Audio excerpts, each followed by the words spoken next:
Alors, à la question de savoir comment sauvegarder le soin psychique dans un contexte social de casse des services publics, moi je vais vous répondre très simplement en permettant aux professionnels du soin de se réapproprier le pouvoir d'organisation de leurs actes qui a été confisqué par la technocratie. Cette dépossession des professionnels de l'organisation sociale de leur mission est le fait social le plus symptomatique de la civilisation néolibérale des mœurs. Tous les métiers sont impactés par cette nouvelle forme d'aliénation et c'est un des motifs, bien sûr, qui a donné naissance à l'appel des appels, vous le savez. Ken Loach, cinéaste de génie, écrit dans Le récit des puissants, Défier le récit des puissants. Avec le temps, ça a été de plus en plus contrôlé. Plus les années ont passé, plus le format de ce qui marchait en termes d'audience s'est développé et rigidifié. Tout s'est bureaucratisé, hiérarchisé. Et comme dans toute industrie, la pression sur la production s'est fortement intensifiée. La tendance est à la réduction des équipes et à la multiplication des managers. Multiplication des managers qui, pour justifier leur position, se doivent d'intervenir dans tous les domaines, du scénario au casting. Dans les années 1960, ils ne vous disaient pas quels acteurs vous deviez engager. C'est à peu près la même chose, comme vous le savez, à l'hôpital. Sauvegarder le soin psychique suppose que nous puissions nous donner les moyens collectifs d'une lutte sociale qui permette de nous réapproprier l'acte de création confisqué par le pouvoir normatif des managers, c'est-à-dire faire en sorte que la substance de nos métiers ne soit pas altérée, colonisée par la violence technocratique. En prescrivant les conditions formelles de nos actes professionnels, comme le fait par exemple Olivier Véran, n'est-ce pas, pour les psychologues, et il y a eu une convergence des psychologues en lutte le 29 janvier, vous le savez, à Montreuil. Eh bien, en prescrivant des conditions formelles normatives, la technocratie, elle modifie fondamentalement la structure de nos métiers. Et bien sûr, elle taylorise ceux qui les exercent. À la place d'une capacité de penser, de créer, à la place de notre capacité de penser, le technocrate, dont Gilles Deleuze disait qu'il était l'ami du dictateur. Il faut relire Deleuze aujourd'hui. Le technocrate installe des habitus, c'est-à-dire des dispositions à penser ou agir d'une certaine façon, au cœur même de nos structures sociales, bien sûr, mais aussi de nos structures mentales, de nos structures psychiques. Alors, je sais que le temps nous est compté. C'est d'ailleurs même de cette manière-là que toute bureaucratie installe de nos jours ces armes de destruction massive de l'éthique des métiers. Il faut faire vite. Il faut faire vite pour mieux rentabiliser les actes de soins et d'éducation, les convertir en données numériques, en langage de machine, en langage algorithmique, langue commune, aux marchands, ce que j'appelle la rationalité pratico-formelle. C'est un mot compliqué qui vient de Max Weber, et qui veut dire simplement la pensée des affaires et la pensée du droit. On se souvient de l'heureuse et terrible formule de Jean-François Lyotard: dans un univers où le succès est de gagner du temps, penser n'a qu'un défaut, mais incorrigible, d'en faire perdre. Donc la bureaucratie s'arrange pour pas que vous perdiez du temps, c'est-à-dire pour vous éviter d'avoir à penser.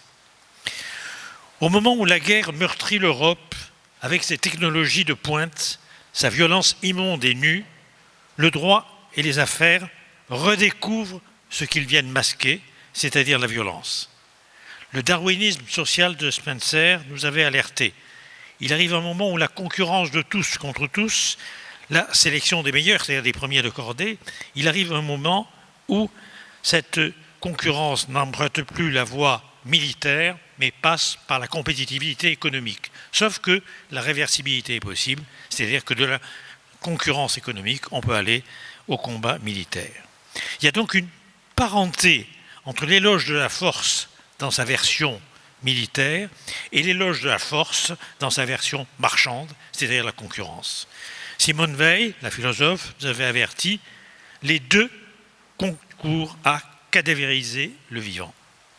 C'est parce que la lutte armée et la concurrence économique débridée appartiennent au même foyer d'expérience, à la même matrice subjective et sociale, qu'aujourd'hui nous pouvons quand même tenir des assises citoyennes du soin psychique au moment où, à quelques heures de Paris, comme vous le savez, les horreurs de la guerre enténèbrent notre devenir. Le pouvoir ne se confond pas nécessairement avec la violence, mais la violence est toujours un arrière-fond du pouvoir.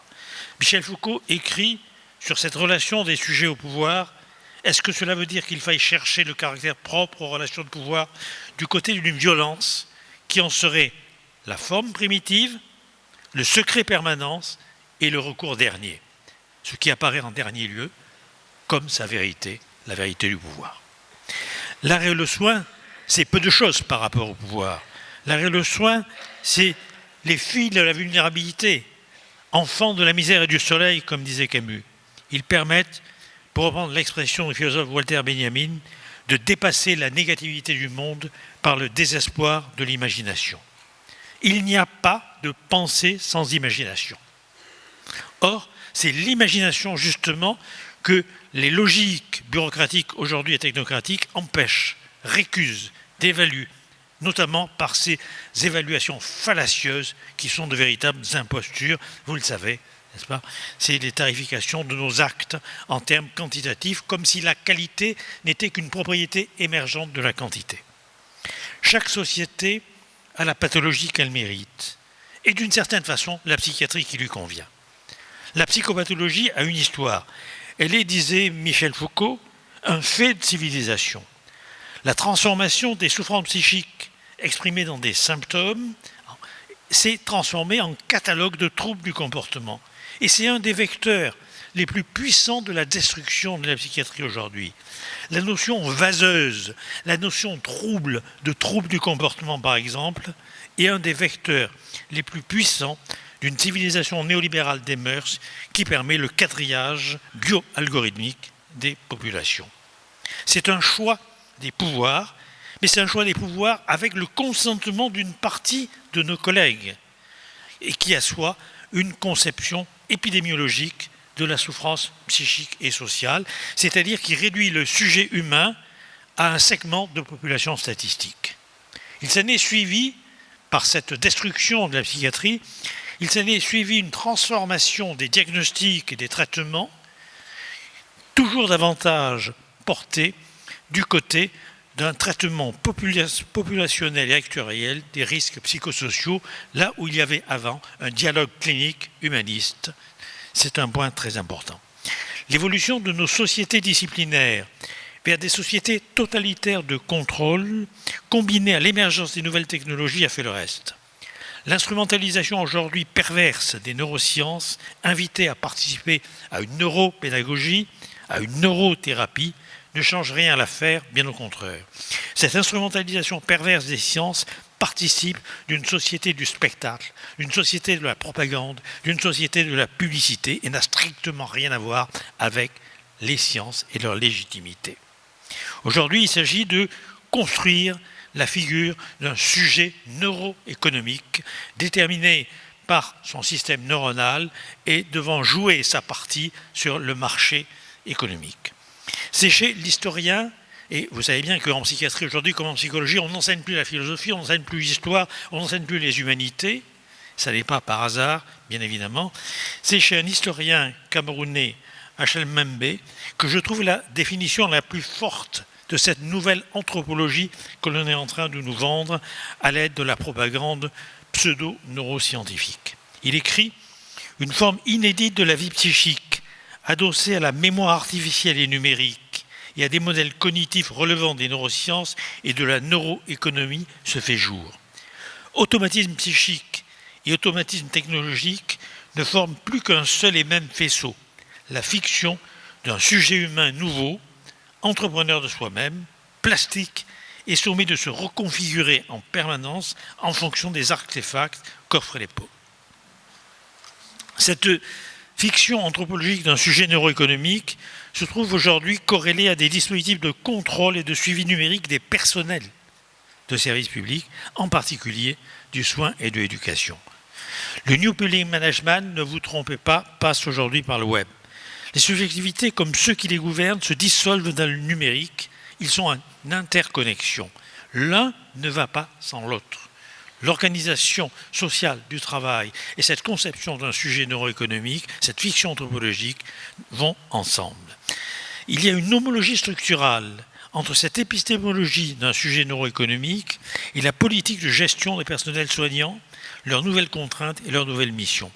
La structure de cette nouvelle neuropolitique et de ces réformes s'emboîtent les unes avec les autres grâce à la domination de l'information-contrôle. L'information assume la mise au pas, la mise en ordre de l'ensemble des dispositifs de transmission de soins et d'éducation, depuis le patient ou l'élève jusqu'au PUPH de psychiatrie, en passant par le psychologue, l'infirmier ou l'interne en médecine. Les mailles du filet numérique sont enchevêtrées les unes aux autres pour mieux emprisonner les individus et les populations dans des dispositifs de contrôle et de normalisation qui aujourd'hui sont amplifiés par la puissance des nouvelles technologies. Ce dispositif d'emboîtement de structures ressemble, à s'y méprendre, au processus de colonisation. Nous sommes aujourd'hui colonisés sans le savoir. L'humanité, ce qu'elle mange aujourd'hui, c'est du numérique. J'ai consacré mon dernier livre à cette question des nouveaux esclaves de la modernité, pris dans des chaînes numériques. Cet asservissement occulte est de la pire espèce. Bertolt Brecht écrivait, on ne cite plus bien évidemment Bertolt Brecht dans une copie de psychologie ou bien évidemment dans un questionnaire de psychiatrie, vous vous en doutez. Bertolt Brecht écrivait « Rien n'est pire que l'asservissement occulte. Car si l'asservissement est manifeste, s'il est reconnu comme tel, il existe au moins en idée un autre état, celui de liberté. Mais si l'esclavage effectif est appelé par tous liberté, la liberté n'est même plus pensable. Non seulement l'asservissement devient un état naturel, mais la liberté devient un état non naturel. Je pense qu'au cours de nos journées, plusieurs d'entre nous font référence aux réformes Véran, prolétarisant toujours davantage, par exemple, les psychologues, pour masquer quelque chose, pour masquer les pénuries de postes dans les établissements hospitaliers, pour installer des dispositifs de ce que j'appelle l'Uber-Care. L'Uber-Care pour les patients les plus pauvres, voué à une chaîne de réparation automatique de soins standardisés, protocolisés, réduits à des actes purement techniques, alors que, bien évidemment, pour les plus riches, il y aura toujours la possibilité de consulter et d'avoir un dialogue relationnel. Alors, bien sûr, le ministre, j'en suis certain, même par rapport au recours que nous avons pu faire contre lui, le ministre ne manquera pas de s'appuyer sur le rapport de l'Académie de médecine de janvier 2022, dévalorisant la psychothérapie psychanalytique. C'est Ubu, hein, c'est Jarry, hein, je ne fais que citer Jarry. Bon. L'arsenal de destruction massive de nos métiers est bien rodé. Il installe partout les mêmes dispositifs techniques et juridiques pour produire ces mirages récurrents. Ces dispositifs visent à ne réserver la relation humaine, le dialogue thérapeutique aux plus riches et à proposer aux autres des machines algorithmiques, des robots thérapeutiques ou leurs équivalents. Ces coups d'État bureaucratiques sont bien évidemment accomplis avec la bénédiction des experts, des soi-disant experts, rigoureusement sélectionnés pour être solubles dans des réformes déjà engagées et dessinées, bien sûr. Ces réformes qui hantent les pratiques de soins et d'éducation impactent aujourd'hui l'ensemble des métiers, en particulier des services publics, qui traitent justement de la vulnérabilité humaine, conçue moins comme un déficit instrumental que comme une revendication d'humanité, de justice et de dignité. Entendons-nous bien, je ne présuppose aucune causalité spécifique aux symptômes. Je dis simplement que leur prise en charge requiert du soin et que le soin se distingue des techniques sanitaires. Le soin, il est incompatible avec la taylorisation des tâches à laquelle la gouvernementalité des conduites aujourd'hui tend à nous contraindre. C'est bien pourquoi le soin avec l'art doit être un des axes primordiaux de nos luttes sociales, une revendication de dignité, une pratique de ce que Patrick Chamoiseau et Édouard Glissant appellent le marronnage, qui nous permet de fuir la langue utilitaire des négriers. Aujourd'hui, dans tous nos métiers, le pouvoir installe des fabriques de servitude qui participent de ce que Achille Mbembe nomme le devenir nègre du monde et qui a constitué le cœur de mes derniers travaux. Il écrit, Achille Mbembe, pour la première fois dans l'histoire humaine, le nom nègre ne renvoie plus seulement à la condition faite aux gens d'origine africaine à l'époque du premier capitalisme.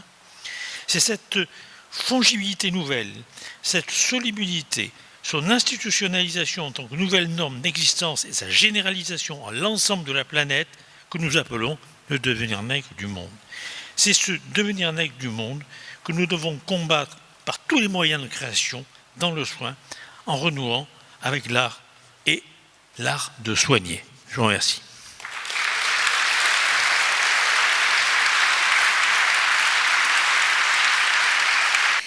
C'est un grand plaisir que de se retrouver aussi nombreux dans cette salle de la Bourse du Travail quand même, qui a connu tant de luttes sociales. Et je ne peux pas m'empêcher d'entendre les échos de tous ces gens qui ont lutté pour leur métier, pour leurs droits. Ces métiers qui figurent d'ailleurs sur la frise là, de ces murs qui nous entourent. Et nous sommes là aujourd'hui pour défendre nos métiers du soin, et je crois que notre place est tout à fait justifiée ici. Donc c'est à partir de mon expérience, pendant plus d'une vingtaine d'années en tant que psychologue dans un CAMS, alors je précise ce qu'est un CAMS, c'est un centre d'action médico-social précoce, donc qui accueille des enfants de 0 à 6 ans, donc vraiment des tout petits. Donc je vais évoquer à travers mon expérience la situation dans laquelle se trouve aujourd'hui ce secteur médico-social.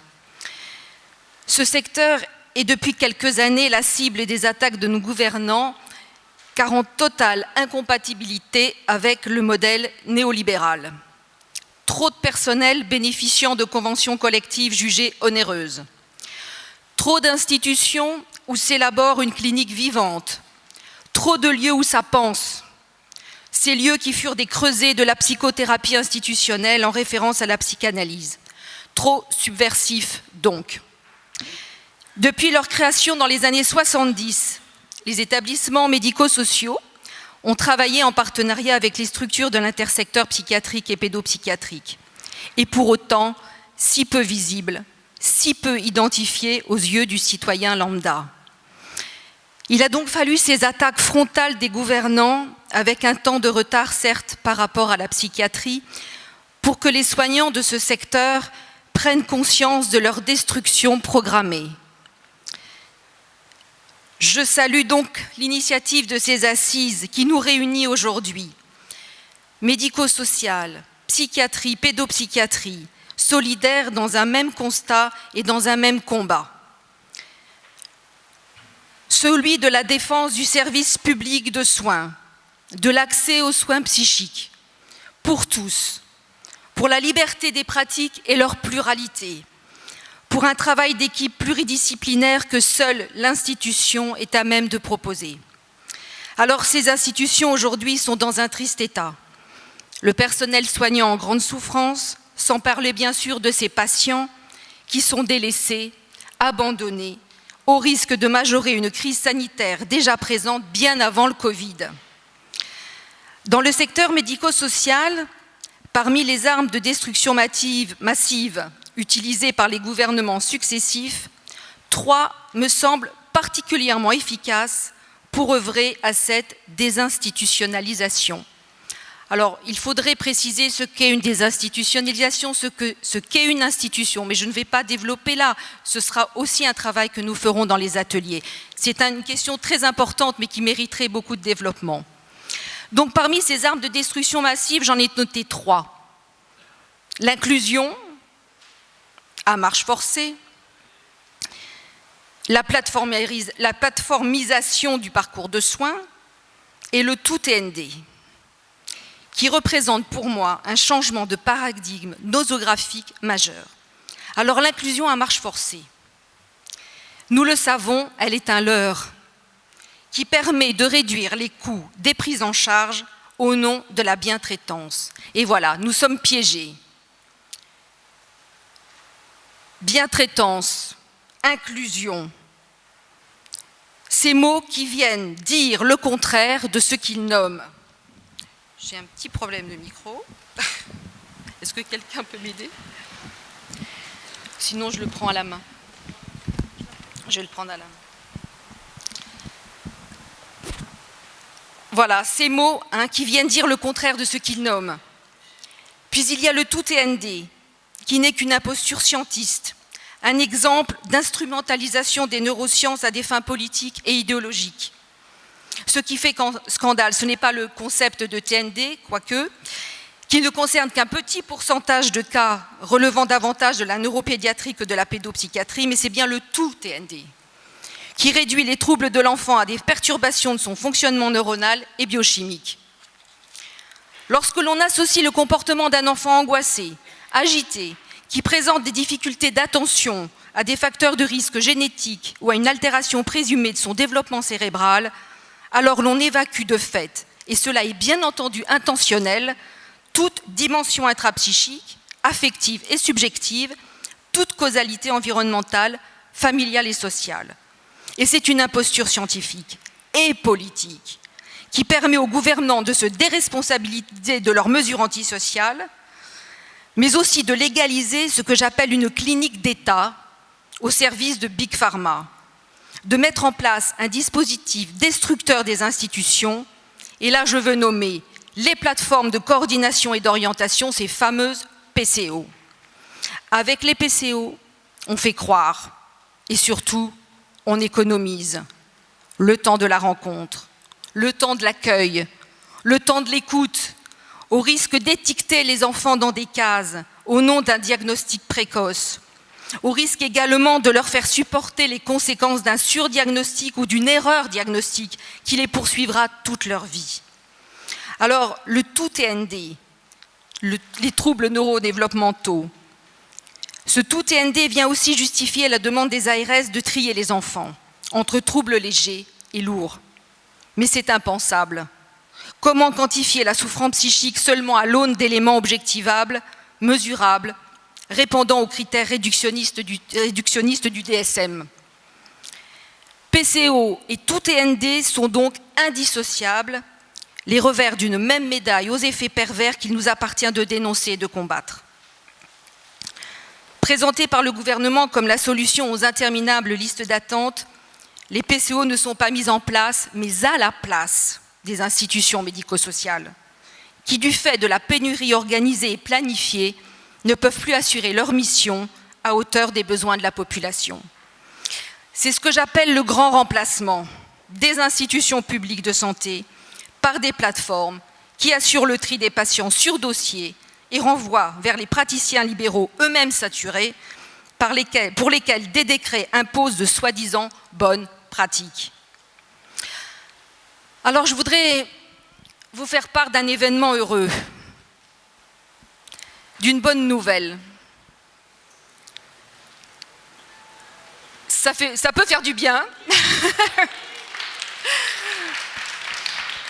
Je veux parler de la lutte qu'a menée le CAMS, dans lequel j'ai travaillé pendant 21 ans.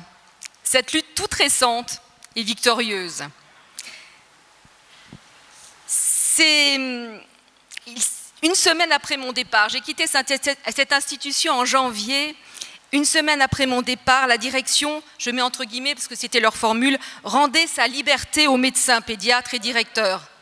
C'est une très belle formule qu'il faut retenir.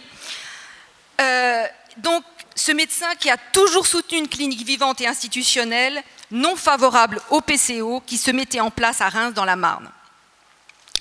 Donc, sans délai, toute l'équipe soignante s'est mise en grève pour une durée illimitée et pour soutenir ce médecin.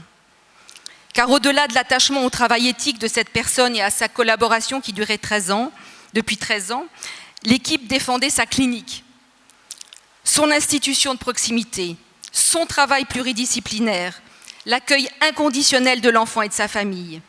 Et au travers de l'éviction de ce médecin, c'est toute l'équipe, et avec elle tout l'établissement qui était menacé de démantèlement.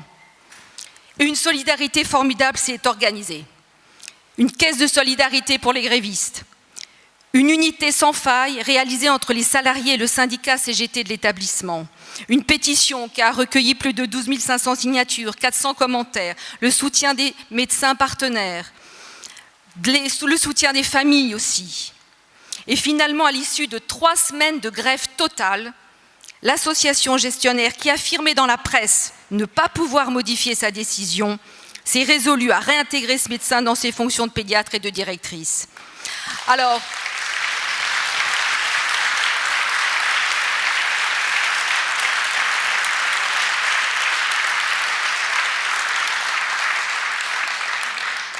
ces applaudissements leur reviennent parce qu'ils ont été d'un courage extraordinaire et surtout c'est une victoire historique parce qu'elle vient dire qu'il est utile de lutter et possible de gagner. Alors l'urgence est là pour dire non. Non à ces attaques gouvernementales planifiées, à ces réformes, à ces décrets qui se succèdent par vagues. Des réformes du financement à l'organisation de la pénurie de soignants, des méthodes de management issues de l'entreprise à l'ingérence des gestionnaires dans les soins. Ces gestionnaires, ces technocrates qui vont jusqu'à nous imposer leur paradigme de pensée. La défense des institutions est donc une priorité et c'est l'origine de notre révolte parce que ce sont des lieux de formation, des lieux où s'élabore une pensée collective à partir d'équipes pluridisciplinaires. Avec la disparition de ces lieux et du travail institutionnel qui s'y fabrique, c'est une crise sanitaire qui s'annonce, qui est déjà là, avec des patients sans soins, des situations sociales aggravées, l'engrenage dans le cercle vicieux de la pauvreté génératrice de souffrances psychiques de toutes sortes. L'institution convoque notre capacité subversive, notre liberté de sujet confrontée aux contraintes du collectif et à la pluralité. Elle nous oblige à réinterroger ce qui fait tension en nous au regard de notre exigence de démocratie et de notre désir de maintenir une vigilance critique. Ce combat en appelle assurément à notre courage. Le courage d'un travail éthique sur soi, de se confronter à l'impossibilité de se soustraire. Que pouvons-nous faire face à cette violence du pouvoir ? Rappelons ensemble ce qui est de l'ordre de l'inacceptable. Pour nous, qui sommes engagés dans l'accueil de la souffrance de l'autre, pour nous qui devons quotidiennement tenir dans les institutions dévastées, soutenir des collègues en grande souffrance, quand les valeurs humanistes qui tiennent notre désir de soigner sont écrasées, quand le manque de moyens nous confronte à des conflits éthiques insupportables, quand les dictats des bonnes pratiques nous imposent un contrôle de nos savoirs, de notre intime, cet intime qui est aussi un outil de travail. Alors je vous propose 3 raisons majeures de ne pas accepter cet inacceptable. Premièrement, l'inégalité d'accès aux soins pour tous, avec la dislocation des services hospitaliers et des établissements médico-sociaux. La déshumanisation du système de soins, avec les plateformes d'orientation et de coordination dans le médico-social, mais aussi les plateformes téléphoniques en psychiatrie. Et puis, troisièmement, l'atteinte à la démocratie que suscite le démantèlement du service public et de la sécurité sociale. Ce modèle néolibéral se déploie au détriment de toute l'humanité.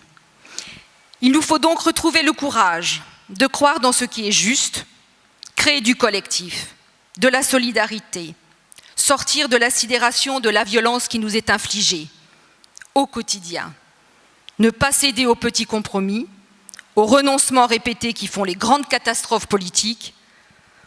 Dans ce monde que l'on nous vante comme issu de l'exigence de la modernité et des lois du marché, indissociablement liées au progrès technologique, à la fois aliénant et émancipateur, opposons notre désir de penser, de créer, de nous rencontrer, de soigner l'humain par des humains.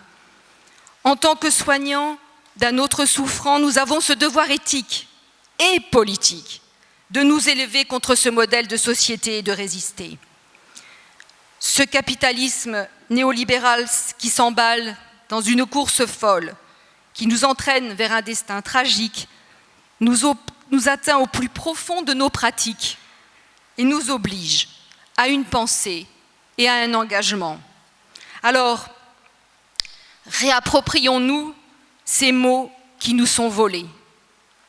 Combien de mots désormais disparus, dévalués, détournés, instrumentalisés. Le soin, par exemple, n'est plus. On ne soigne plus, on gère des flux, on fluidifie des parcours, on compense, on intervient, on protocolise, on trie. Jusqu'à ce mot « révolution » qu'Emmanuel Macron a dévoyé lorsqu'il l'a choisi comme titre de son livre. Même le mot « manifestation » nous a été volé. Maintenant, aux ARS, on n'a fait plus des appels à projets, mais des appels à manifestation. Sans parler de ces acronymes absurdes, Séraphin, RAPT, GOS. Les mots ont du sens. Les mots ont un pouvoir et nous sommes bien placés pour le savoir. Il faut dénoncer cette corruption du langage qui nous fait violence, qui attaque notre outil de pensée et donc nos outils pour soigner. Soyons attentifs à ces mots que l'on subit. Cette noble langue qui ne cesse de creuser le chemin de notre servitude, qui transforme nos représentations, qui à force d'autocensure nous rend complices. Alors des assises, pourquoi faire? Pour élever des digues contre cette déferlante néolibérale et déshumanisante, pour convoquer la nécessité d'un devoir d'intégrité, d'une obligation éthique de ne pas se soumettre, pour défendre les lieux de parole qui sont nos lieux de soins, ces espaces où se déploient nos subjectivités. Tels sont les enjeux de notre engagement, à la fois civilisationnel et démocratique. Je vous remercie.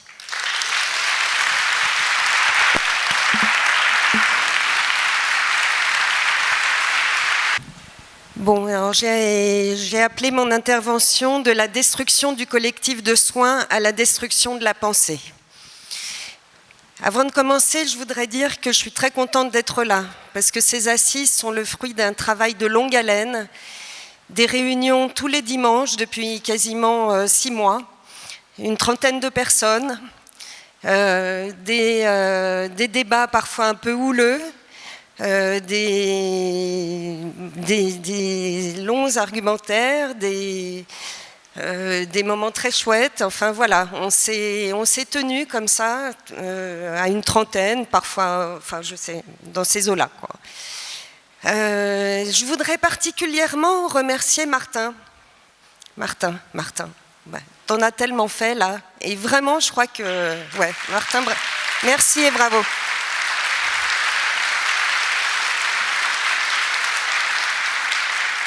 Donc maintenant, on est là. Alors, qu'est-ce qui nous y a menés? La nécessité. Depuis 4 ans, suite aux grèves de 2018, la nécessité de se regrouper pour lutter contre la dilapidation de la psychiatrie. La casse de l'hôpital public, sur laquelle on a maintenant les yeux bien ouverts, avait déjà bien commencé. Pour ma part, je travaille dans un centre hospitalier spécialisé de petite taille composé de 5 secteurs de psychiatrie. Je suis psychiatre, praticien hospitalier temps plein, et je passe les 2 tiers de mon temps en hospitalisation et 1 tiers en CMP. J'ai voulu vous parler de mon quotidien en équipe et des conséquences désastreuses des politiques publiques sur le travail que l'on fait jour après jour et sur les soins que l'on apporte aux patients. Le soin psychique nécessite un travail de la pensée. Donc, je vais tâcher d'expliquer en quoi la destruction du collectif de soins amène à la destruction de la pensée et donc du soin. Au fil de ces lignes, je citerai quelques mots entendus ici et là au sein de mon service, que j'appelle bref de service, en ayant pris la peine de changer les noms, bien sûr. Allô, tu peux venir faire un PCR ?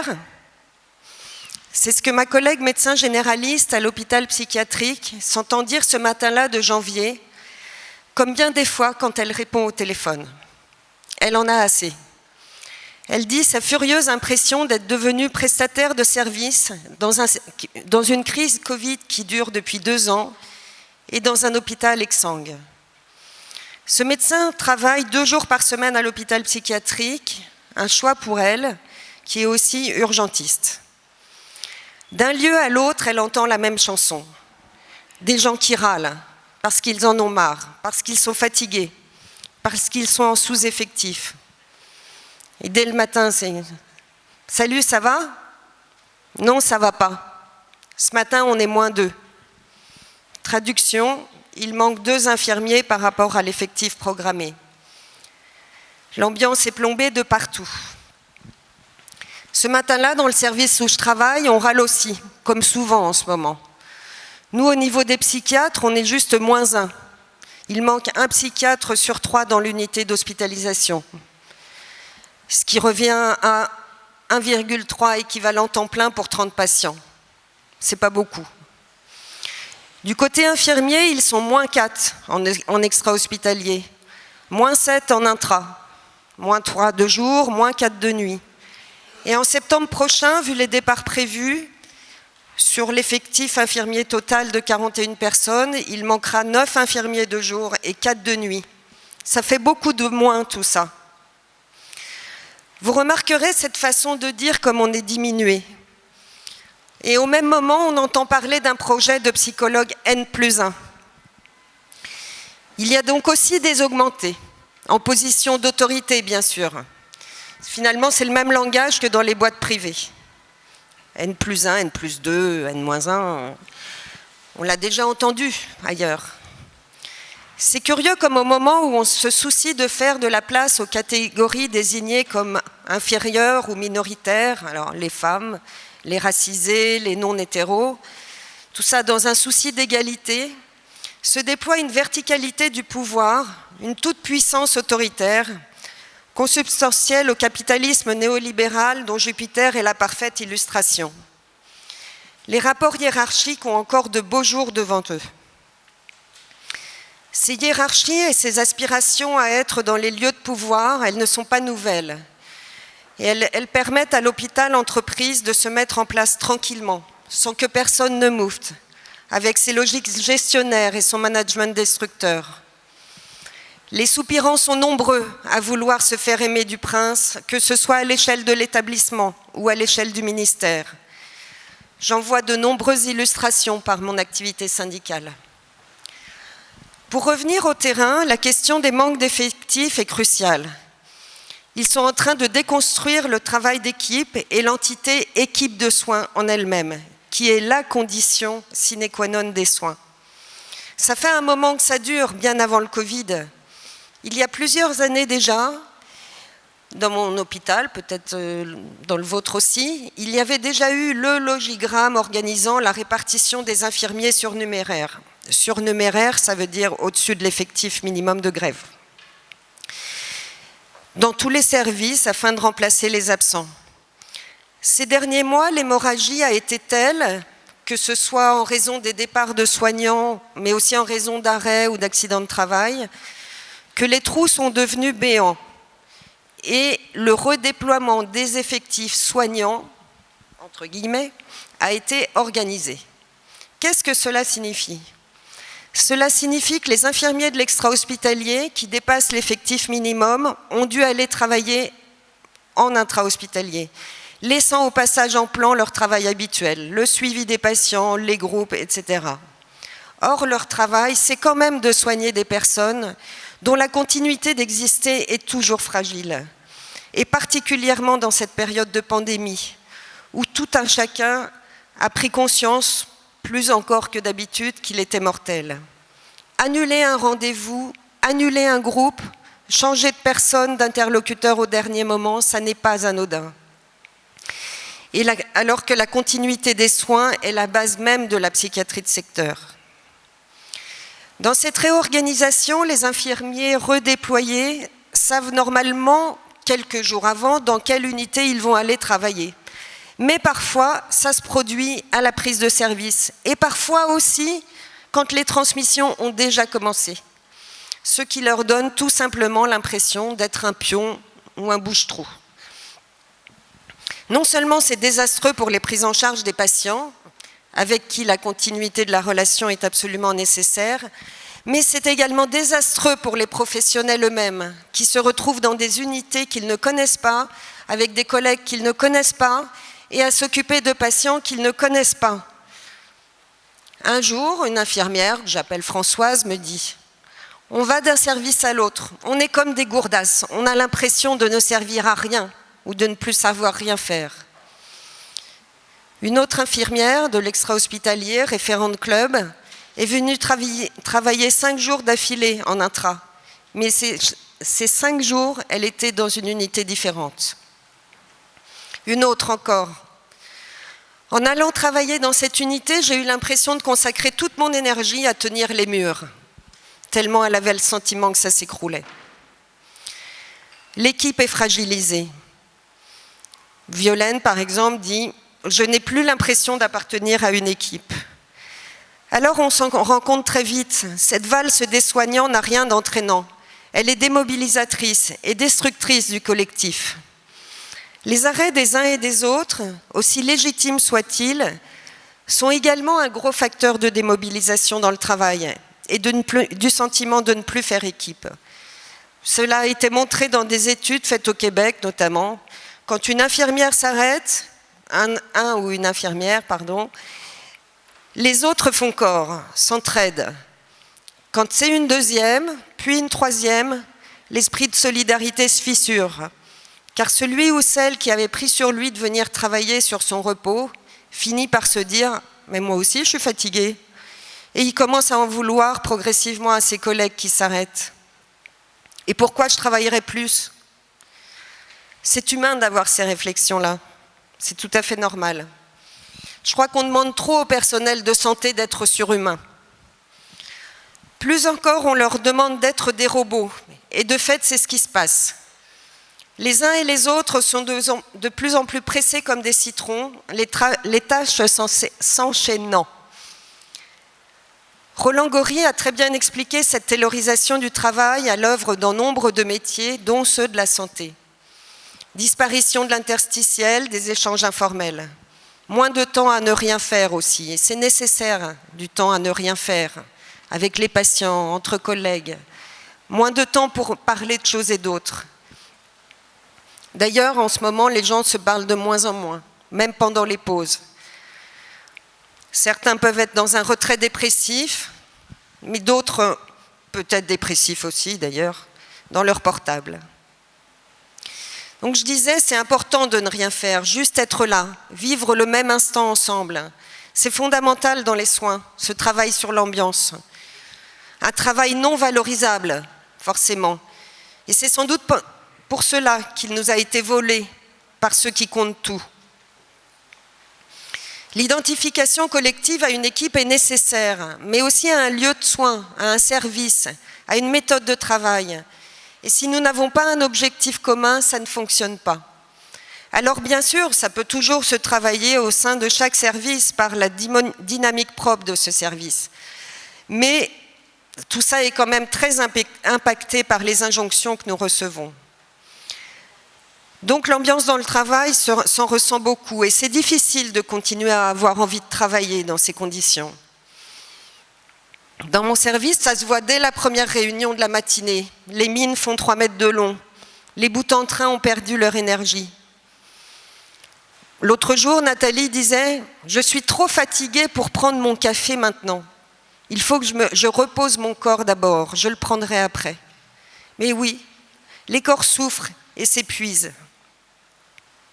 Donc revenons à cette réunion du matin, moment essentiel où on se transmet des infos brèves, mais aussi où on parle longuement des patients. Un des moments qui permet le travail collectif. Un moment qui nous permet de faire corps, tous statuts confondus. Infirmiers, aides-soignants, ASH, cadres, psychiatres, généralistes, assistants sociaux, psychologues, artistes, art-thérapeutes, psychomotriciennes. Pendant le premier confinement de la crise Covid, cette réunion avait pris énormément de place. On pouvait se réunir pendant 1h30 même, des fois. Bon, l'accès des patients était possible et ils venaient régulièrement nous voir. Ils savaient qu'on était là. Nous avions besoin de beaucoup de temps pour nous parler. Mais actuellement, on n'arrive plus à la tenir comme avant, Les médecins attendent les infirmiers pour démarrer et les infirmiers attendent les médecins qui sont toujours en retard. Les infirmiers ont le sentiment que les médecins ne mesurent pas leur travail fait. Le climat est plus tendu. Parfois même, on zappe cette réunion à force de s'attendre mutuellement. On ne se rencontre plus. Mais ce ne sont pas les seuls moments de travail communs qui ont disparu. Depuis le début du Covid, on fait beaucoup moins d'entretiens médecins-infirmiers ensemble. L'organisation du travail a changé, sans doute, mais ce n'est pas la seule explication. C'est aussi le constat que nous arrivons moins bien à travailler ensemble. Entre autres, nous sommes bouffés par l'informatique. Et c'est d'ailleurs maintenant ce qui fait lien entre nous. On entend parfois « Mais t'es pas au courant? T'as pas lu les transmissions dans Simez ?» Se parler est passé au second plan. Nous sommes les uns et les autres terriblement abîmés par ces changements de rythme et de style qui nous sont imposés par des directives qui viennent de divers lieux. Administration, mais aussi justice. Alors là, entendons-nous bien, la judiciarisation est importante quand il s'agit de faire respecter les droits des patients. Mais quand il s'agit, comme c'est le cas, de nous ajouter des couches de travail administratif en plus, et que ça sert de surveillance avec la sacro-sainte traçabilité, ça vient juste nous empêcher de travailler. Et au passage, ça disqualifie les soignants. Des instances tierces pouvant intervenir, comme le fait le CGLPL, Contrôleur général des lieux de privation de liberté, sont à mon avis beaucoup plus efficaces pour les droits des patients. L'hôpital psychiatrique, on le sait, est un lieu où s'exerce le pouvoir et où s'y déploient ses dérives. Foucault nous l'a suffisamment dit. Cela requiert une extrême vigilance et un travail permanent sur les équilibres entre pouvoir et contre-pouvoir. Du côté médical, nous sommes aussi de plus en plus isolés dans nos bureaux. Les médecins se parlent moins entre eux. Mais d'ailleurs, la communauté médicale existe-t-elle encore dans vos institutions? Pas dans la mienne, enfin, ce n'est pas mon sentiment. Les chefs de pôle sont déconnectés de la réalité du terrain, lâchent sans s'en rendre compte leurs valeurs originelles, passent du côté du réalisme comptable et se désolidarisent de leurs collègues de tout statut.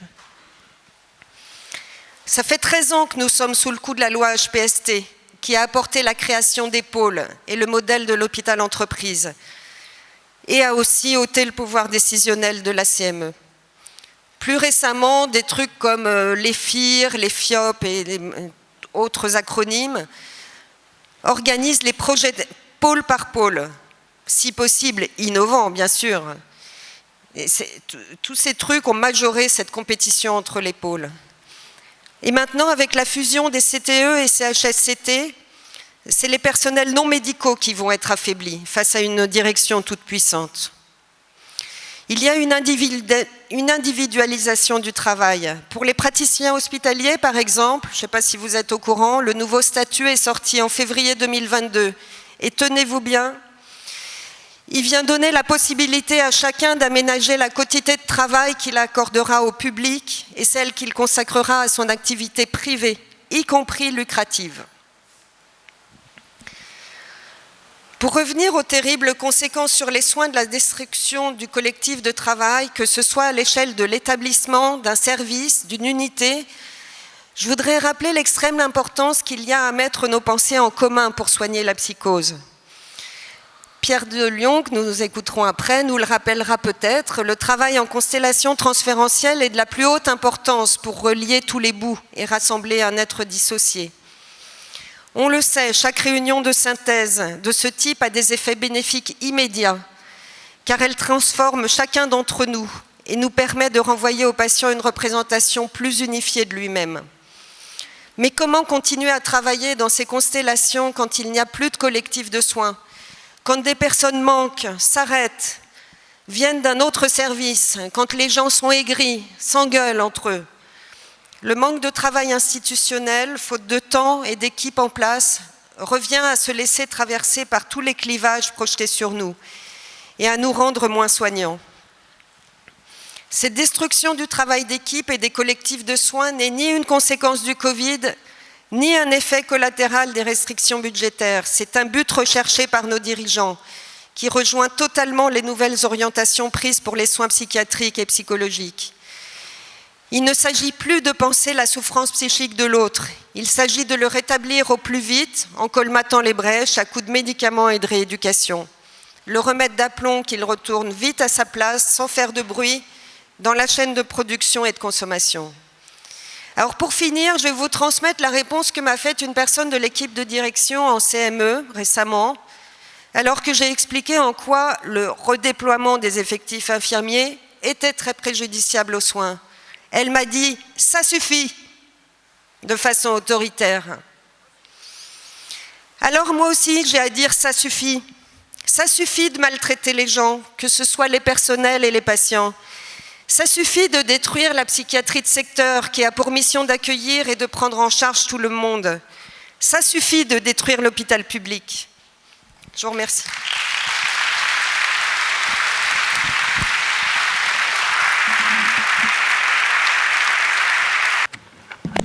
J'arrive d'Angers, donc je suis d'Angers public. Hein, bon. Bon, merci aux organisateurs. Je voudrais aborder 3 points parce qu'il y a déjà beaucoup de choses qui ont été dites, donc je ne voudrais pas en rajouter dans les redondances. Un petit point sur l'état des lieux, tel que je le perçois. Un point sur les nécessaires articulations à accomplir. Et puis un point sur la généralisation du concept de secteur. Donc toutes les luttes que nous menons depuis des années font ressortir quand même l'état absolument catastrophique dans lequel est la psychiatrie publique aujourd'hui.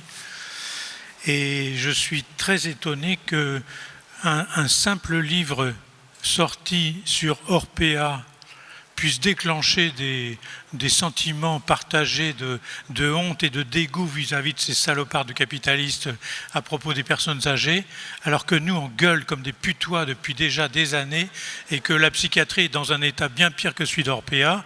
Et en fait, tout le monde s'en branle totalement en haut lieu, quoi. Bon, alors vraiment, ça me sidère absolument. Je trouve que l'insuffisance des moyens est très très importante en ce moment dans le cadre de la psychiatrie publique de secteur.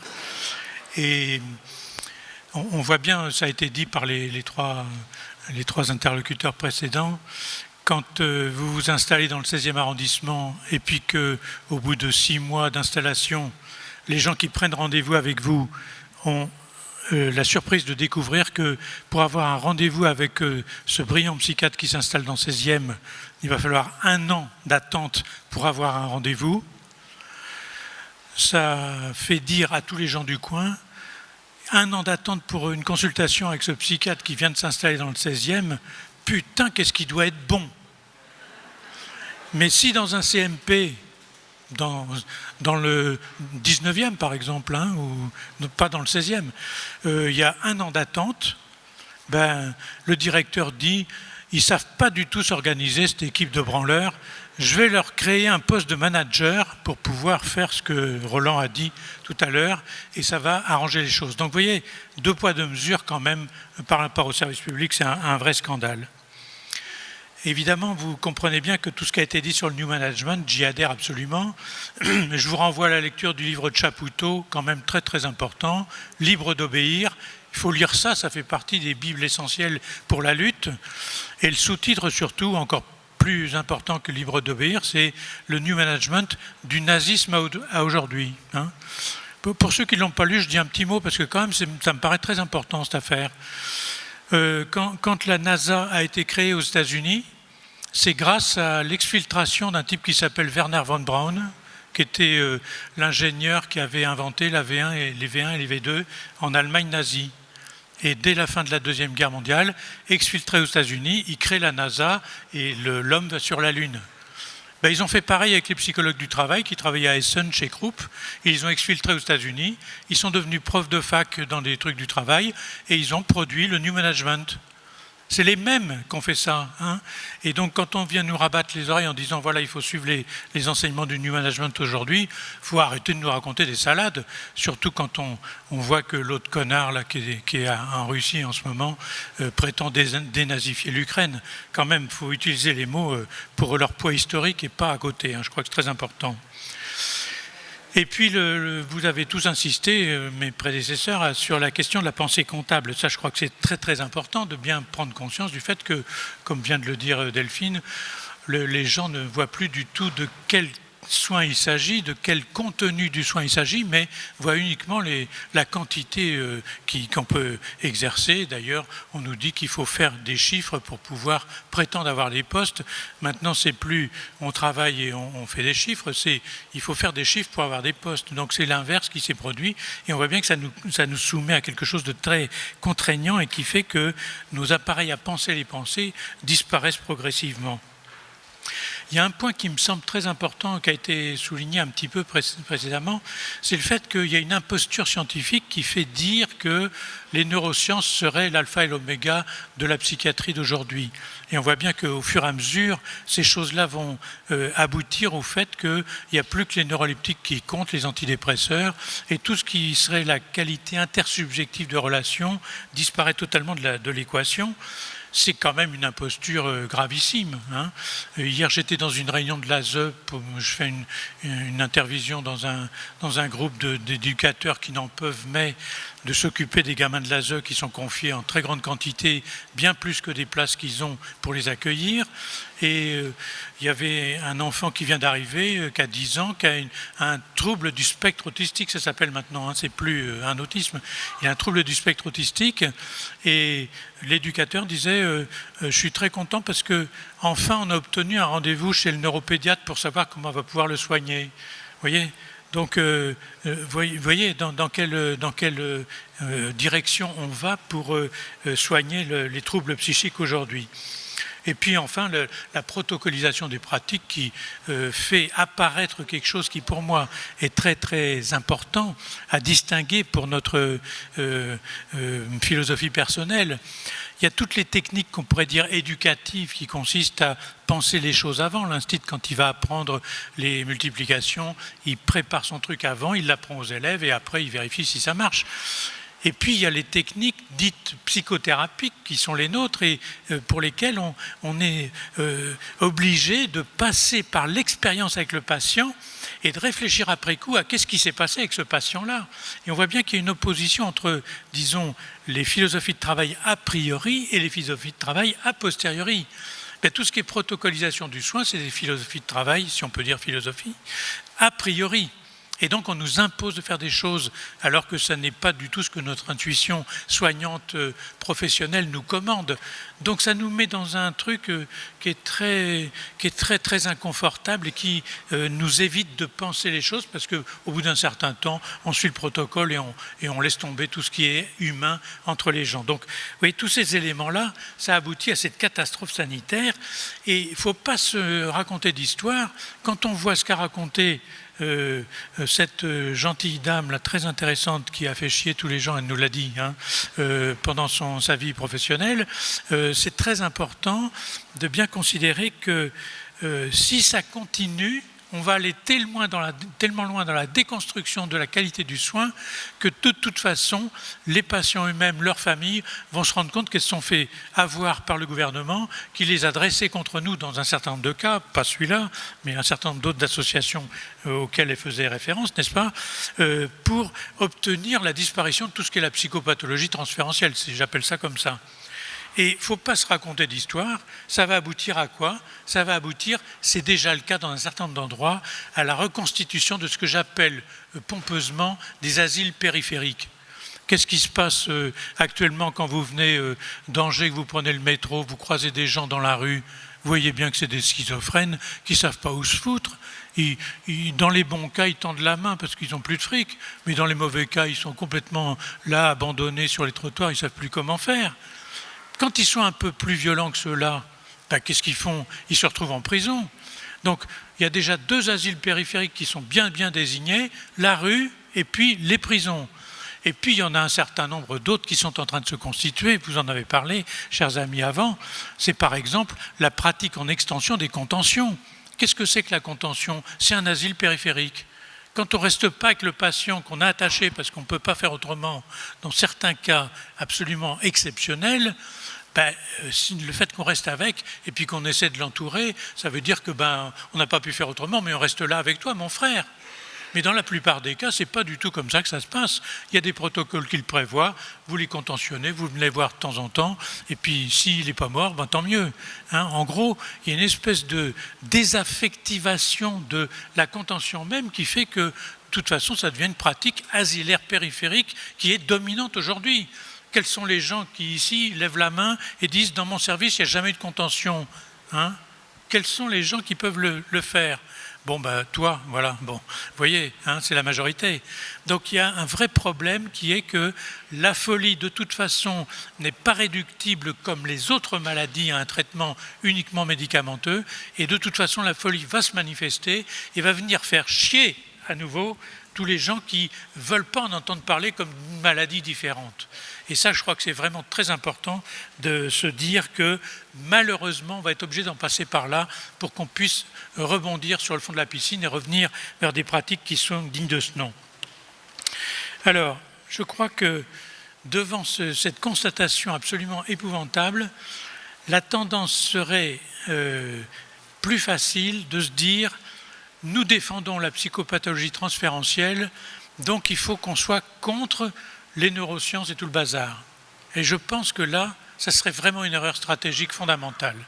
Pour ma part, je pense qu'il est très important que nous pensions des articulations entre les différents champs de la connaissance pour pouvoir les faire dialoguer ensemble dans quelque chose qui serait bien en deçà des prétentions scientifiques actuelles.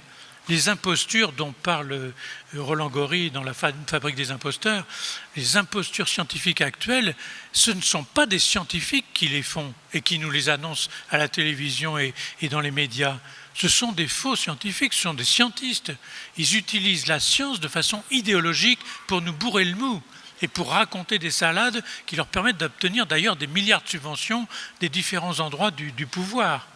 Mais la science, ça consiste à se dire, je suis avec un patient, je reçois un certain nombre d'éléments qui viennent de lui, bien sûr que les neurosciences vont m'éclairer sur le fonctionnement psychique du délire et toutes ces choses-là, ça a été cité, la dopamine et tous ces circuits cérébraux, bien sûr, que ça va nous éclairer en général sur le fonctionnement psychique des gens. Mais en aucun cas, dans la situation particulière de s'occuper d'un patient donné avec un groupe de soignants qui constitue la constellation transférentielle pour lui, ça va être quelque chose qui est déterminé par le niveau de fonctionnement cérébral du patient au point de vue des lois générales.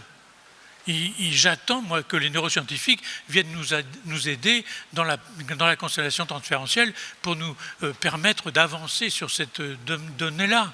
Je crois que c'est très important que plutôt que d'en faire des ennemis, on travaille avec les vrais neuroscientifiques sur des articulations possibles. J'ai personnellement, pendant 15 ans, fait des consultations conjointes avec un neuropédiatre au CHU de Lille et les résultats ont été très intéressants parce que lui tenait beaucoup compte de la psychopathologie transférentielle que je déployais pendant les consultations communes avec lui et moi je tenais beaucoup compte des éléments neuroscientifiques qu'il apportait dans la consultation. Mais en aucun cas, après 15 ans, il a dit « bon, maintenant je peux me passer du psychiatre, j'ai à peu près vu tous les trucs qu'il a utilisés, je peux le faire ».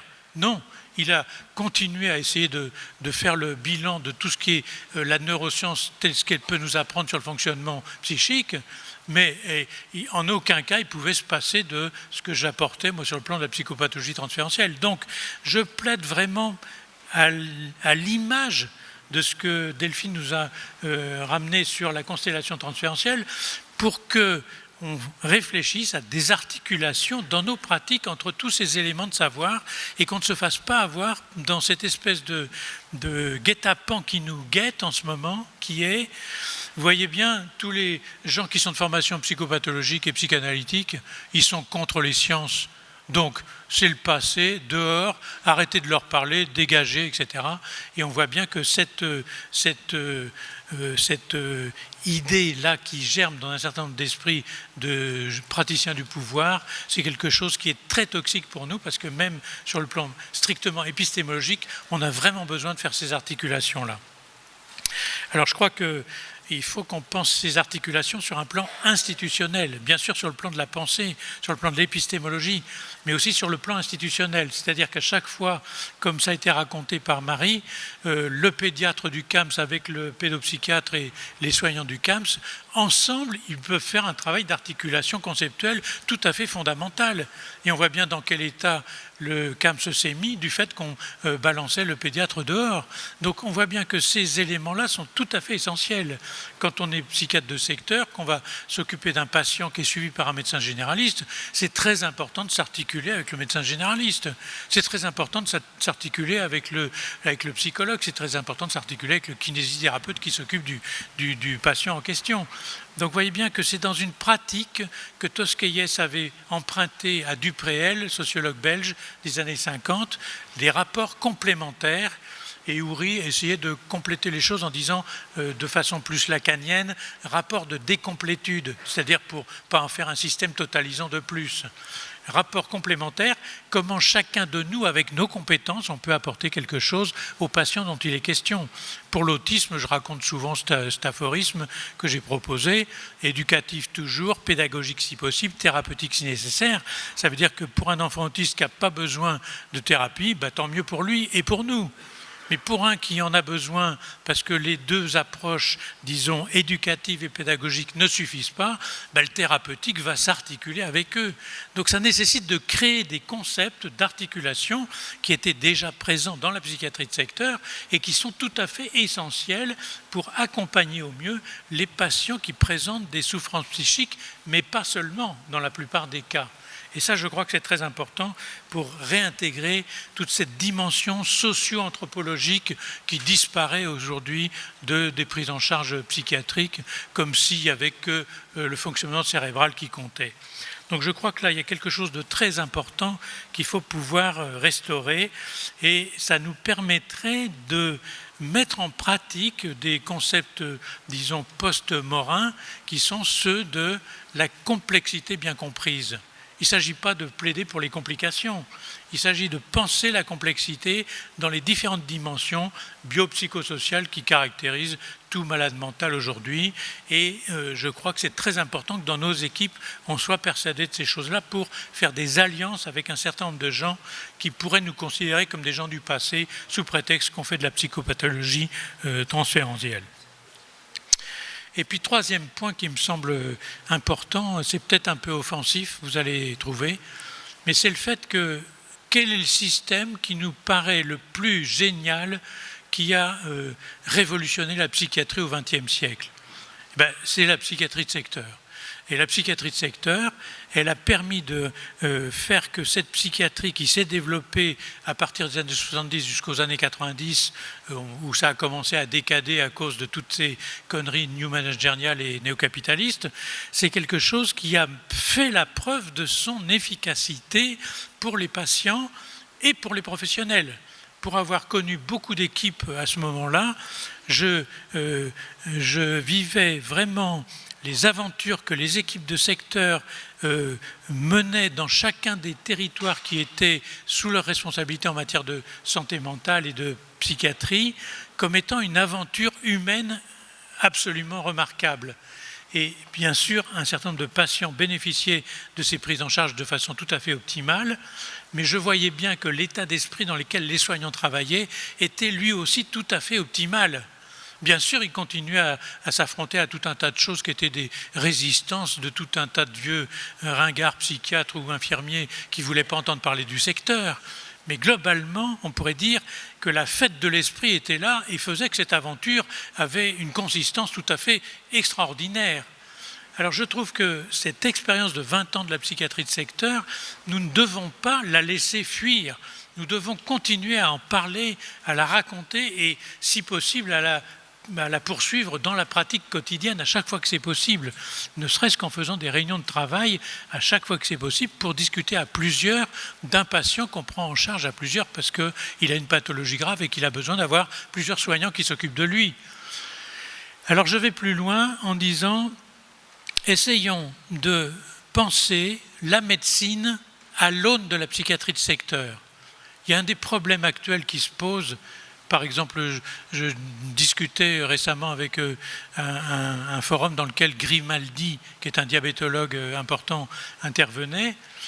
Le problème de la médecine aujourd'hui, c'est que c'est scindé entre les urgences d'un côté et l'utilisation des urgences de façon indue par tout un tas de patients qui ont des maladies non pas aiguës, mais des maladies chroniques, et qui, n'étant pas pris en charge de façon correcte par les praticiens qui n'en peuvent plus, vont aux urgences parce que la chronicité de leur maladie n'est pas prise en considération. Eh bien, toutes ces maladies qui caractérisent en gros à peu près toute la médecine, sauf l'appendicite aiguë, bon d'accord, mais à part ça, c'est quelque chose qui concerne toute la médecine. Qu'est-ce qui nous empêche de penser que ce qui a marché pour la psychiatrie est la chronicité de la maladie mentale? La chronicité, pour moi, ce n'est pas un gros mot, c'est l'essence même de la maladie mentale.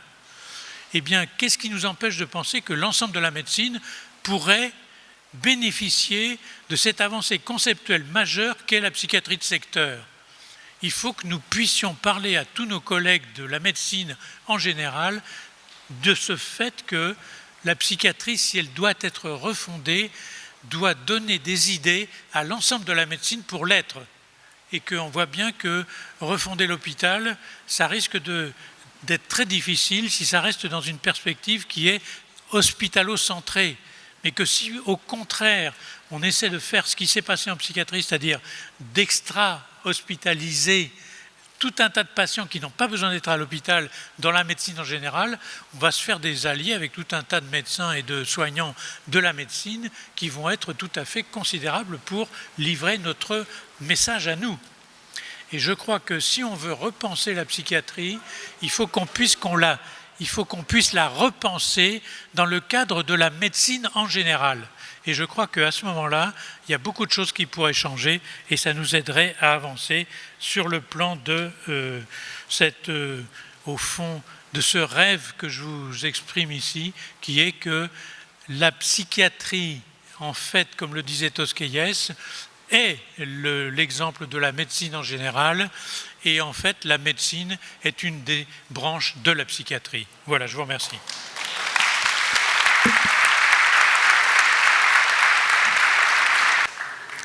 Bonjour. Alors, les assises de la psychiatrie s'inscrivent dans une longue lignée. Madame Terre en a décrit la généalogie, et pour résumer un peu, l'homme, d'abord, est devenu homme. Autour du feu, il a commencé par conter des histoires, à raconter. Puis, il a inventé le soin et les institutions. Et alors là, il a commencé à compter des chiffres, des gens, de l'argent. Mais nous ne sommes pas des billets. Ça ne sert à rien de nous compter. Les assises sont organisées aujourd'hui en raison de l'émiettement, de l'abrasion, du saccage, de la destruction programmée de tous les services publics. La rencontre est une aventure commune, soignants comme soignés. Tous, nous sommes altérés, touchés les uns par les autres, car le toucher est un sens qui a ceci de particulier, c'est qu'il est réciproque. Il y a eu des grèves de la faim, l'occupation des toits des hôpitaux et des locaux, et ça a fédéré, créé du lien, touché aussi la société civile. Mais qu'en sera-t-il de ces assises? Alors, moi, c'est un peu tout comme la dame, Madame Skiredjan. Je préfère lire parce que sinon je pars en quenouille. Il paraît qu'on n'entend pas bien. Ça va mieux? Ok. Je recommence? Alors moi, voilà, ce que je disais, c'est tout comme la dame, Madame Skiredjan. Je préfère lire parce que sinon je pars en quenouille. C'est pour ça que j'écris en fait. Alors, Madame Skiredjan a 40 ans de prise de parole en assemblée générale. Elle les a fait chier, mais ça a payé. Moi, j'ai moins d'expérience pour faire chier, mais je m'en sors pas trop mal non plus. Alors, d'ailleurs, je ne me suis pas présenté. On m'appelle Tolten, mais je m'appelle Thomas Rime, et je rime d'ailleurs, je rime ailleurs. Je viens de Montpellier, où je travaille dans un IME, à la Pinède, qui, comme tous les IME, sont des établissements médico-sociaux qui subissent de plein fouet le mépris des services publics. On porte les jeunes dans nos cœurs. Ainsi, on ne croit pas non plus en cette formule vide de sens, les jeunes au cœur de leur projet. Alors, ma petite dame aussi, 90 ans, on est encore jeune, on peut avoir de beaux projets. Ça peut être une personne ressource à 90 ans. La preuve pour certains EHPAD, par exemple dans le groupe Orpea, nos anciens sont de belles ressources pour les actionnaires. Alors, quelle est la clinique du soin ? Comme le disait René Char, nous ne sommes pas ensemble le profit d'une capitalisation. Non, nous ne sommes pas du capital. Pourtant, notre parole est capitale. Monsieur Gory nous dit que pour soigner le soin, il faut rendre aux soignants leur pouvoir de décision. Au cœur du projet, bientraitance, fluidifier les parcours. Du coup, il y a une tendance à réduire les équipes et à augmenter le nombre de managers. Alors c'est le cas dans le cinéma, paraît-il. Comme à l'hôpital, par exemple, c'est les DRH qui font le casting, sauf pour DHR. La technocratie et le technocrate est l'ami du dictateur. Ils nous disent que le temps nous est compté, qu'il faut faire vite. Alors que comme je vous le disais au début, autour du feu, le temps n'était pas compté justement, il était raconté. On évoquait les origines, la création du monde, l'apparition du temps. Mais bon, ça n'intéresse pas trop les technocrates justement. Pourtant, à quelques heures d'ici, la violence de la guerre enténèbre le monde. L'art et le soin sont un peu de lumière. Pourtant, ce sont peu de choses par rapport au pouvoir. Alors que l'art et le soin ne sont que des élaborations imaginatives. Et il n'y aura pas de pensée sans imagination. Il n'y a plus de symptômes, mais des troubles. On nage dans un marécage, dans les eaux troubles d'une fiction de l'homme neuroéconomique qui se manage et ménage ses méninges. Monsieur Gory nous rappelle que pour les plus riches, il y aura toujours moyen de consulter et de se faire soigner et d'être écouté. Alors là, ouf, j'ai envie de dire, on va pouvoir encore un peu travailler. Voilà, moi j'ai peur de finir à Pôle emploi, vous savez, faire un peu portefeuille d'un conseiller, parce que c'est comme ça qu'on dit. Le soin et l'art sont des pratiques essentielles au marronnage, comme dirait Chamoiseau. Ça permet de chaparder des instants de liberté dans le langage. Marie Bakhtin nous parle d'établissements médico-sociaux. Vous savez, là où il y a plein de branleurs, là où ils ont des moyens et tout ça, bon, je connais bien, j'y travaille. Mais vous en faites pas, bientôt le médico-social sera aussi démuni que la psychiatrie. L'inclusion à marche forcée est un leurre qui permet de réduire le coût de la prise en charge dans une parfaite bienveillance. Petite question, mais alors qu'est-ce que c'est que la bientraitance ? Qu'est-ce que ça veut dire bien traiter ? Pourquoi on ne dit pas prendre soin ? Sans doute pour ne pas utiliser ce mot étrange, un peu dangereux et peut-être un petit peu sale, le soin. Alors, tout trouble neurodéveloppementaux, c'est troublant. Il y a ces plateformes, elles ne sont pas mises en place mais à la place des institutions. Les médecins sont parfois des esclaves. D'ailleurs, certaines directions rendent leur liberté aux médecins. Pour la direction de la clinique, ce n'était pas leur CAMS. Les mots ont un sens. Par exemple, Séraphin rapte des gosses. Alors, Madame Delphine Glachan nous dit qu'il n'y a qu'un pas de la destruction du travail de soins à la destruction de la pensée. Combien d'ETP ? N-2, N-3, mais si on se réfère au quotient de grève, il suffit de prendre X pour remplacer Y afin de faire bouchon ou pansement pour arrêter l'hémorragie. M-O-R-A-J, mouvement où le rat J. Au bout d'un certain nombre d'arrêts maladie, disons X-3, X étant l'ETP à un N-1 de ceux qui travaillent encore, on se demande pourquoi ceux qui travaillent encore se demandent pourquoi ils devraient travailler plus. Alors c'est là que le grand philosophe et mathématicien Nicolas Sarkozy a dit « travailler plus pour gagner plus ». Une phrase puissante, puisqu'avant on se demandait si on allait travailler plus pour gagner moins. Alors dans le service de Delphine Glachan, les médecins attendent les infirmiers, tandis que les infirmiers attendent les médecins. Moi j'ai envie de dire, mais retrouvez-vous au même endroit.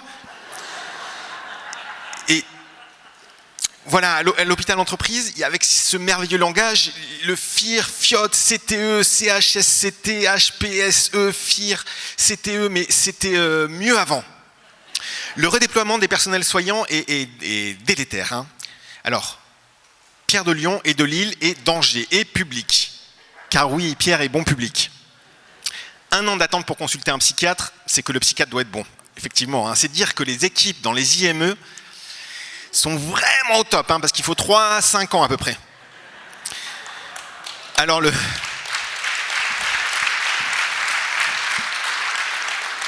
Le New Management, ça vient d'Allemagne. Donc c'est fiable, hein, parce qu'ils font des très belles voitures, hein, d'ailleurs. Hein, et c'est de notoriété publique. L'homme est une voiture comme les autres. Il y a des impostures scientifiques qui font croire que seules les neurosciences sont scientifiques, d'où leur nom. Hein. Alors il y a des asiles périphériques, la rue, la prison. La folie ne peut se contenir uniquement avec des médicaments. Pierre de Lion pense qu'à force, on va rebondir au fond de la piscine et remonter. Sauf qu'on n'est pas dans une piscine. Hein, et quand on est au fond du trou, on peut remonter, mais on peut aussi prendre une pelle et creuser. Alors comme le dit Sergio Leone, hein, dans la vie, il y a deux sortes d'hommes, ceux qui ont un flingue et ceux qui creusent. Les soignants, ils n'ont pas de flingue. Mais on peut aussi creuser pour ensemencer la pensée. Hein. Alors Pierre de Lion est offensif, il est danger d'ailleurs. Il dit que la plus grande innovation dans le soin psychique, c'est l'invention du secteur. Alors il faut continuer à raconter cette invention. Il faut allumer des feux, s'asseoir autour et raconter. Alors attention, j'ai dit allumer des feux, hein, pas foutre le feu. Hein. Il y a une différence qui est... Moi je ne sais pas en fait.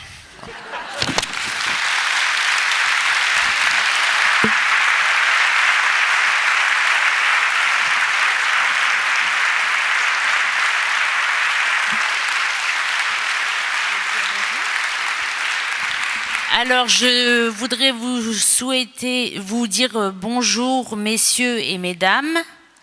Nous faisons partie du collectif Artaud, donc Cynthia Collin et Marcia Magnanini, moi-même, et nous souhaiterions donner voix aux tracts que vous trouvez un peu partout sur vos sièges dans la salle et qui décorent la salle de la Bourse de Travail aujourd'hui.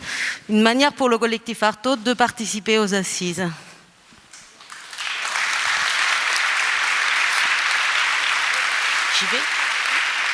Sans la renaissance de la valeur humaine, de la folie, c'est l'homme même qui disparaît. François Toscaïès. L'homme est de plus en plus absent de la psychiatrie, mais peu s'en aperçoivent parce que l'homme est de plus absent de l'homme. Henri Maldinet. Pas de contention de l'imagination, UMAPSI. DSM plus HPST plus GHU plus CLSM plus PTSM égale la tête à Toto. La science ne sait rien de la folie, UMAPSI. Plus la consultation est courte, plus l'ordonnance est longue, UMAPSI. Moins de murs, plus d'oreilles. Labo, lobby, lobotomie, UMAPSI. Nous souhaitons porter aujourd'hui des exigences collectives pour que chacun, chacune ait accès à des conditions d'existence dignes. Augmentation de l'AAH, 900 € au-delà du seuil de pauvreté, 1041 €. Révision à la hausse des pensions d'invalidité. Accès aux soins et droit de choisir ses propres soins, y compris pour toutes personnes venant de zones de conflit traversées par des crises politiques, économiques et ou écologiques. Priorité d'accès à un logement décent. Déconjugalisation de l'AAH. Le collectif Artaud, composé des clubs thérapeutiques du secteur psychiatrique rémois, 5, 1, ZR4, Le Grillon, La Salamandre, Grain de Plaisir, le Club Med, À tout cœur, du GEM, La Locomotive et de l'association UMAPSI, s'appuie sur une pratique fondée sur l'hospitalité à la souffrance psychique et sur un réseau de lieux articulés autour d'une pratique de psychothérapie institutionnelle. À l'occasion des assises citoyennes des soins psychiques, nous organisons un séjour thérapeutique et sommes présents avec la fanfare du Centre Artaud, la fanfare TOS. D'ailleurs, je vous rappelle qu'à 14h, nous serons en concert ici pour vous. Et à la radio Artaudidacte. Par ailleurs, la radio couvrira les assises, donc vous pourrez la croiser autour des ateliers cet après-midi notamment pour témoigner. Nous souhaitons porter et partager avec vous ce que l'on construit au quotidien. Nos différents clubs rassemblent patients et soignants et œuvrent à inventer et transformer la vie quotidienne à l'hôpital, dans la ville, en milieu rural, social. Ainsi, différents dispositifs du club soutiennent l'accès au logement grâce à une convention logement signée avec la mairie et les bailleurs sociaux de la ville et la lutte contre la précarité grâce à un fonds de solidarité et une épicerie solidaire. Nous demandons à ce que soient respectés les droits des patients en psychiatrie, que des soins humains existent et perdurent. Défendons l'humanité de la folie et des soins, les droits des patients et l'hôpital public. Merci. Merci.